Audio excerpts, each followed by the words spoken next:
As you see, guys, what I do is I'll let the so-called weeds do their deal. As you see, the dead nettle's basically done. I'm pulling the dandelions as well, at least the ones in my main bed.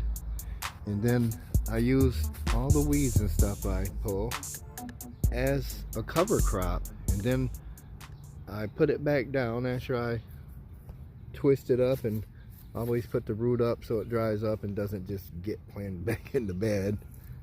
And what I do is let that break down in place. It acts as a mulch and the cover crop, and all them nutrients, especially the dandelions and stuff, they have, and the dead nettle, they're so high in different vitamins and minerals and whatnot, and that will slowly break down and provide the plants in the bed with, and the microbes and stuff, with what they need, and also retain moisture and stuff, you know, and keep weeds down. You put it in a good thick layer. Like, you remember I was working on that blackberry bed. You see how it turns out?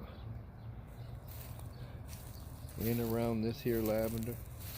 It's happening. You'll see. Using what I have. And I'm thinking, hell, the best cover crop for that little plot of soil will be the stuff that's growing well there. And those so-called weeds really reach down and pull up those nutrients, and then the weed breaking down, you know, back into its little components will put those nutrients that it gathered from deep down in the soil back into the soil up near the surface, in the little layer where our little tomatoes and all that other kind of stuff want to grow. So that's what I'm doing. It's time to get my little cover crop down, my mulch going, get it breaking down.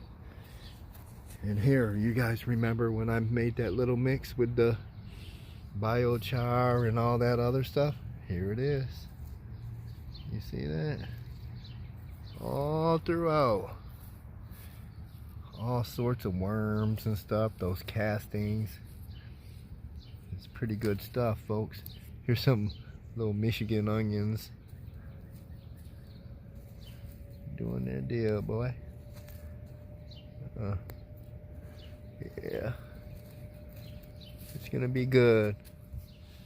We'll see. Come along for the ride, folks. When it comes to that rhizomaceous type grass and stuff, though, that annoying grass that creeps under everything and into beds, when I pull that, I put it in the walkway. I still let it break down, but it breaks down in my pathway, so it still provides nutrients, and, you know, hell, it can do its deal over there. Less time to try to reestablish where I don't want it, you know. Yeah, and I just leave my walkways natural, walk on it. I don't worry about cutting it or nothing like that. Trim it as necessary, I guess. But that's that. Remember I was talking about that celery over on the other side? I had 2 celeries over here that have come back as well. We'll see how they do now that they're gonna get some extra sunshine without all the competition. There's a method to the madness, folks. Let's hope it works. You see, I rip it out, I beat it off real hard to beat most of the good stuff off the roots, get them roots dried up, and then I'll